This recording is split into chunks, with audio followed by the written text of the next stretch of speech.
అంతే తప్ప వ్యక్తిగతమైనటువంటి కక్ష ఎప్పుడూ లేదు. వ్యక్తిగత స్వేచ్ఛ ఏం లేదు, వ్యక్తిగత కక్ష ఏం లేదు. వ్యక్తిగత కక్ష సుబ్బరామరెడ్డి మీద ఉండే అవకాశం లేదు. ఆయన అంత పెద్ద హార్మ్ఫుల్ మనిషి కూడా కాదు. అసలు టార్గెట్లో లేడా నక్సలైట్? టార్గెట్లో లేడు. ఆయన కిడ్నాప్ కోసం ఒక దళాన్ని ఏర్పాటు చేశారు. ఆ దళానికి అప్పటి గుంటూరు జిల్లా సెక్రటరీ నాయకుడిగా ఉన్నాడు. వాళ్ళు ఒక చోట ఒక ఇల్లు తీసుకుని రెక్కీ నిర్వహించారు. ఎలా తీసుకెళ్ళాలి ఏమిటి ఇవన్నీ చూసుకుని ఒకరోజు వెళ్ళి కిడ్నాప్ జరిగిన రోజు, అంటే ఆయన హత్య జరిగిన రోజు 95 డిసెంబర్లో జరిగింది ఇది. వెళ్ళినప్పుడు వీళ్ళు విద్యార్థి సంఘం నుంచి వచ్చాం, మేము చందా కోసం ఎంపీ గారిని కలవాలి అని చెప్పి అన్నారు. లోపలికి పంపించారు. లోపలికి వెళ్ళిన తర్వాత వీళ్ళు అక్కడ సుబ్బరామరెడ్డికి నేరుగా చెప్పేశారు, ఇలా మేము పీపుల్స్ వార్ పార్టీ నుంచి వచ్చామండి, మిమ్మల్ని కిడ్నాప్ చేయడానికి వచ్చాం, ఇది విషయం అని చెప్పేశారు ఆయన. మీరు మా టార్గెట్ కాదు, బట్ మా డిమాండ్ల కోసం మిమ్మల్ని కిడ్నాప్ కిడ్నాప్ చేయాలి, కోఆపరేట్ చేయండి అని చెప్తే ఆయన నేను డెఫినెట్గా కోఆపరేట్ చేస్తాను అన్నాడు. ఓకే, నాకే అభ్యంతరం లేదు, కాకపోతే కొంతసేపు నా వాహనంలో వస్తాను నేను, మీరు మీ వెహికల్లో మాతో రండి, కొంత దూరం వెళ్ళిన తర్వాత ఈ హడావిడంతా ముగిసిన తర్వాత నేను మీ వెహికల్లో ఎక్కేస్తాను, వెళ్ళిపోదాం, మీ పని మీరు ముగించుకోండి అన్న పద్ధతిలోనే ఆయన సామరస్యపూర్వకంగానే వ్యవహరించాడు. ఓకే, కానీ బయటకు వచ్చేటప్పుడు చిన్న అనుకోని వ్యవహారంలో అంటే ఆయనతో పాటు ఉన్నటువంటి కుర్రాళ్ళలో ఒక అతని దగ్గర వెపన్ ఉండటం, ఒక రివాల్వర్ అతని దగ్గర ఉండటం, గన్మ్యాన్ చూసాడు.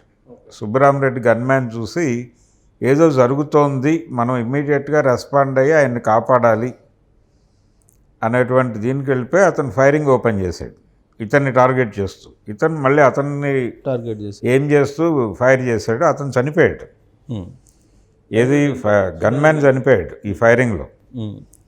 ఈ ఫైరింగ్ మధ్యలోకి వెళ్ళిపోయి అసలు కాల్చుకోవద్దు, ఇది వాంటెడ్గా నేను పెడుతున్నదే, మీరు అనవసరంగా కాల్పుల్లోకి వెళ్తున్నారు అని ఈయన మధ్యలోకి వెళ్ళి ఆపండి అని చెప్పే ప్రయత్నంలో భాగంగా ఈ బుల్లెట్లు ఆ బుల్లెట్లు కూడా తినేశాడు ఆయన. ఈ దళానికి నాయకత్వం వహించిన అతనికి కూడా ఒక బుల్లెట్ తగిలింది, అతను పడ్డాడు అక్కడే. అయితే సుబ్బరామరెడ్డిని వదిలేసి ఈ ఘర్షణ ఊహించలేదు వీళ్ళు. ఒక్కసారి వీళ్ళకు కూడా టెన్షన్ వేసి దళానికి పడిపోయిన తమ నాయకుడిని తీసుకుని కారులో తీసుకుని వెళ్ళిపోయారు. వెళ్ళిన తర్వాత కొంత ముందుకు వెళ్ళి కొంతమంది దిగిపోయారు, అందరూ దిగిపోయారు. డ్రైవరు ఇతను పిబివి గణేష్ అని ఆయన ఉండిపోయాడు దానిలో బుల్లెట్ గాయంతో. అతన్ని తీసుకుని కొంత దూరం ట్రావెల్ చేసి కారు వదిలి ట్రైన్ ఎక్కితే ఎవరు పట్టించుకోరు అనుకున్నాడు అతను డ్రైవర్. అనుకుని ఒక చోటగా ఒక పల్లెటూరు స్టేషన్ దగ్గర కారు ఆపి ఇతన్ని వేసుకుని ఆ ట్రైన్ ఎక్కుదామని ట్రై చేశాడు, కానీ వర్కౌట్ అవ్వలేదు, ఫెయిల్ అయింది, ట్రైన్ వెళ్ళిపోయింది. దాంతో ఆ పక్కన ఉన్నటువంటి సరుగు తోటల్లో కూర్చున్నారు వీళ్ళు. ఒక ట్రాక్టర్ ఏదో పెడుతుంటే మంచినీళ్ళ కోసం చేతులు ఊపారు. ఆ ట్రాక్టర్లో పోలీసులు ఉన్నారు. ఓకే, వాళ్ళు వీళ్ళిద్దరిని తీసి లోపల వేసుకుని తీసుకెళ్ళిపోయారు. ఆ తర్వాత దళపతి ఎవరు? ఈ దళానికి దళ కమాండర్కే కదా బుల్లెట్ తగిలింది. అతనే దొరికాడు. ఓకే, ఆయనే దొరికాడు. ఆయనతో పాటు ఆ కార్ డ్రైవర్ దొరికాడు. ఓకే, ఆ కార్ డ్రైవర్ పేరు ప్రకాష్, అతను బయటే ఉన్నాడు ఇప్పుడు. ఈయన అరెస్ట్ అయ్యాడు. ఈ గణేష్ అనే ఆయన కూడా అరెస్ట్ అయిపోయాడు. అయితే కేసులో ఇక్కడ నాంపల్లి కోర్టులో జరిగింది అది ట్రయల్. అంటే ఒంగోలు కోర్టులో మాకు న్యాయం జరగదు, ఓకే, కాబట్టి కేసు ట్రయల్ ఇక్కడ జరగడానికి వీలు లేదని వీళ్ళు హైకోర్టుకి అప్పీల్ చేసుకుంటే నాంపల్లి కోర్టులో ట్రయల్ జరగాలి అని చెప్పి హైకోర్టు డైరెక్షన్ ఇస్తే నాంపల్లి కోర్టులో ట్రయల్ జరిగింది. నాంపల్లి కోర్టులో ట్రయల్ జరిగినప్పుడు ప్రకాష్ని వదిలేసి, అంటే అతనికి క్రైమ్లో భాగస్వామ్యం లేదు, అతను కేవలం కారు డ్రైవర్గా మాత్రమే వ్యవహరించాడు కాబట్టి క్రైమ్తో సంబంధం లేదు అనేటువంటి కన్సిడరేషన్లో అతను వదిలేశారు. అప్పటికే 6 ఏళ్ళు రిమాండ్ చేసి ఉన్నాడు ఆయన. ఆ రిమాండ్తో సెట్ చేసి అతన్ని వదిలిపెట్టేసి ఇతనికి మాత్రం లైఫ్ వేశారు. ఇతను జైల్లోనే ఉన్నాడు దాదాపు ఇప్పటిదాకా, మొన్నటిదాకా. ఇప్పటికీ జైల్లో ఉన్నట్టే లెక్క. ప్రస్తుతం బెయిల్ మీద ఉన్నాడు అంతే. కేసు అంటే వీళ్ళ లైఫర్స్ రిలీజ్కి ఉండేటువంటి ఏకైక ఆధారం ప్రభుత్వాలు అప్పుడప్పుడు దయదాల్చి ఇచ్చే జీవోలే. చాలామంది ఏమనుకుంటారంటే లైఫ్ అంటే 14 ఏళ్ళే అనుకుంటారు. అది తప్పు. లైఫ్ ఈజ్ లైఫ్ అని సుప్రీంకోర్టు జడ్జిమెంట్ ఉంది. ఆ జడ్జిమెంట్ ప్రకారం ఎవరినైనా సరే చనిపోయే వరకు జైల్లో ఉంచవచ్చు. అయితే ఈ ప్రభుత్వాలు ఇచ్చే జీవోల్లో కొన్ని కండిషన్స్ ఉంటాయి.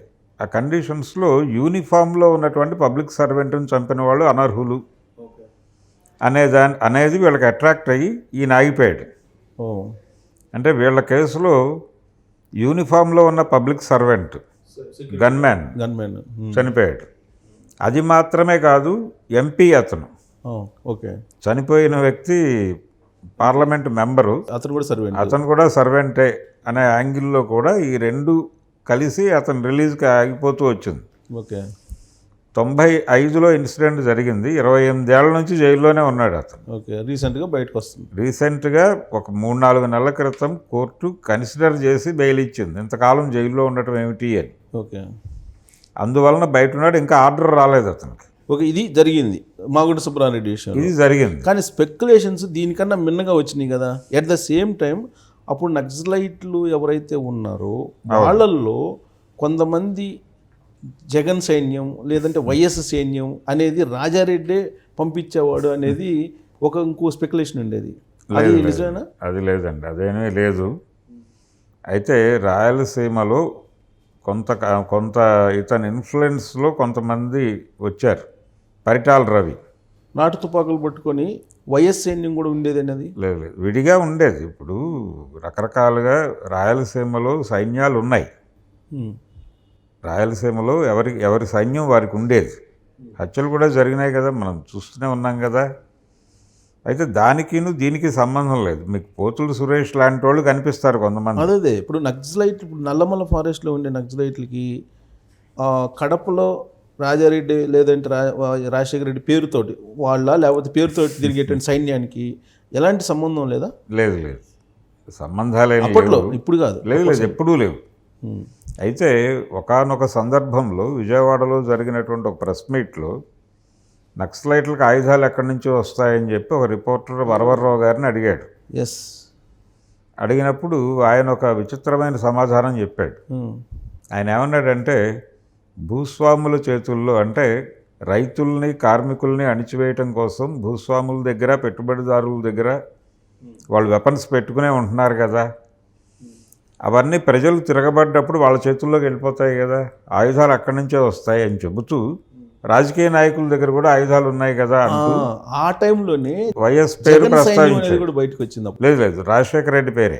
ఓకే, ఆయన స్ట్రైట్గా రాజశేఖర రెడ్డి పేరే వాడాడు. 2004కి వచ్చేటప్పటికి జగన్ సైన్యం అని చెప్పేసి నల్లమల ఫారెస్ట్లో తిరుగుతుంది అని జగన్ సేన జగన్ సేన అనే పేరుతో తిరుగుతున్నారనే స్పెక్యులేషన్ నేను కూడా విన్నాను. కొన్ని జరిగినాయి, అదే ఇన్సిడెంట్లు కూడా జరిగినాయి. అక్కడ సర్పంచ్ కొంతమంది ఎంపీటీసీలని కాల్ చేసినప్పుడు జగన్ సేన చేసింది అనే ప్రచారం జరిగిన మాట వాస్తవమే, కానీ దానికి పీపుల్స్ వారికి సంబంధం లేదు. సో సుబ్రహ్మరెడ్డికి ఈ జగన్ సేనకి ఏ సంబంధం లేదు. ఇది కేవలం ఆయన్ని కిడ్నాప్ చేయటం ద్వారా కొంతమంది నాయకుల్ని విడుదల చేసుకోవాలని అనుకున్నారు. ఎప్పుడైతే సుబ్బరామరెడ్డి హత్య జరిగింది అనే వార్త పేపర్లో వచ్చిందో, రాజమండ్రి జైల్లో ఉండి రిలీజ్ కోసం ఎదురు చూస్తున్నటువంటి ఆ 2-3 నాయకులు వాళ్ళకి వేరే పని మీద ఇంటర్వ్యూ, అంటే వాళ్ళతో ములాఖాత్ పెట్టాను నేనే. ఓకే, నాతోనే ఆయన అన్న మాట, సుధాకర్ అన్న మాట, గేటు దాకా వచ్చి మళ్ళీ లోపలికి వెళ్ళినట్టు అయింది మా పరిస్థితి.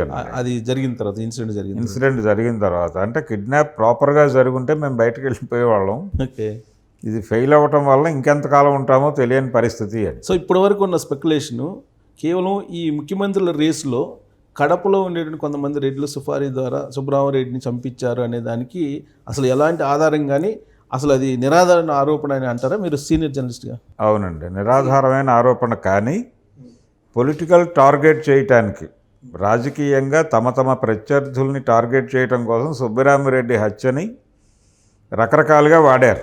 Right, thank you. అది ఎక్స్టర్నల్గాను వాడారు, ఇంటర్నల్గాను వాడారు. సో దాంట్లో మాత్రం వాస్తవాలు వేరే. Right and thank you very much Bharadwaj గారు విశ్లేషణ అందించినందుకు. సో మాగుంట సుబ్రహ్మరెడ్డి ఆయన కాబోయేటువంటి సీఎం అని అప్పట్లో బాగా ప్రచారం జరిగేది. ఆ క్రమంలోనే ఆయన్ని చంపించారు అనేటువంటి ఒక ప్రచారం ఉండేది.